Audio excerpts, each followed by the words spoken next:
Assalamualaikum warahmatullahi wabarakatuh.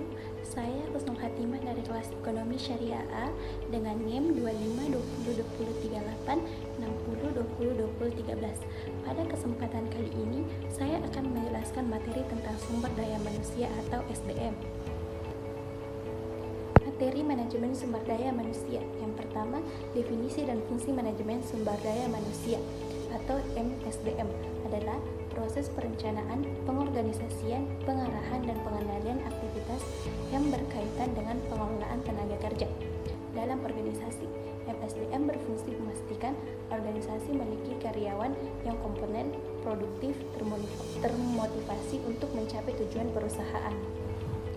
Fungsi utama MSDM meliputi 1.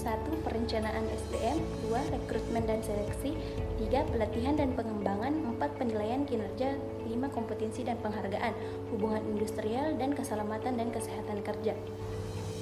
Yang kedua yaitu perilaku karyawan.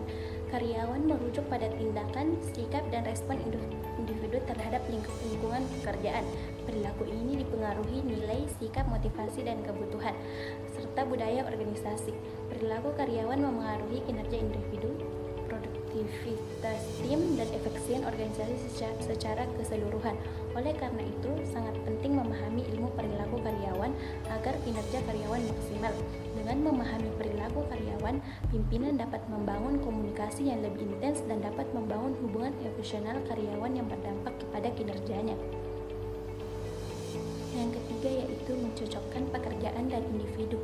Mencocokkan pekerjaan dan individu berarti menempatkan karyawan sesuai dengan kompetisi, minat, kepribadian, dan potensi mereka. Pendekatan ini dikenal sebagai person job fit. Manfaatnya yaitu meningkatkan kinerja, mengurangi stres kerja, meningkatkan kepuasan kerja, menurunkan turnover. Cara mencocokkan individu dengan pekerjaan meliputi analisis jabatan, asesmen kompetisi, psikotes, wawancara mendalam, dan evaluasi potensi. Yang keempat yaitu konsep dan teori motivasi dasar. Motivasi adalah dorongan internal dan eksternal yang mempengaruhi entitas arah, ketekunan perilaku seseorang dalam mencapai tujuan. Teori motivasi dasar meliputi teori kebutuhan Maslow. Teori ini menjelaskan bahwa kebutuhan manusia tersusun dalam 5 tingkatan. Yang pertama yaitu kebutuhan fisiologis, kebutuhan keamanan, sosial, kebutuhan penghargaan, kebutuhan aktualisasi diri. Seseorang akan berusaha memenuhi kebutuhan tingkat bawah sebelum bergerak kebutuhan di tingkat lebih tinggi. Teori 2 faktor Herzberg.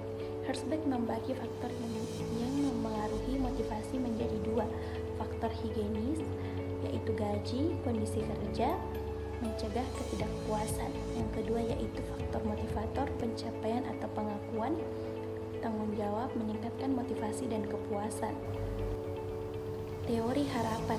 Teori ini menyatakan motivasi dipengaruhi oleh 3 hal yaitu ekspektasi, keyakinan bahwa usaha menghasilkan kinerja, instrumentality, keyakinan bahwa kinerja menghasilkan reward. Yang ketiga, valence, nilai reward bagi individu.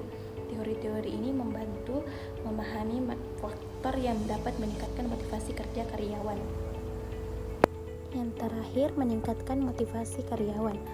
Meningkatkan motivasi karyawan dapat dilakukan beberapa cara. Yang pertama, memberikan penghargaan dan kompensasi yang kompetitif. Yang kedua, menyediakan kesempatan pengembangan karir.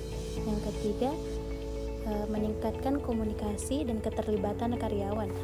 Yang keempat, menyediakan lingkungan kerja yang aman dan nyaman, memberikan umpan balik yang konstruktif. Yang keenam, fleksibel kerja dan membangun budaya kerja yang positif. Motivasi karyawan yang tinggi meningkatkan produktivitas, kreativitas, loyalitas, dan kepuasan kerja.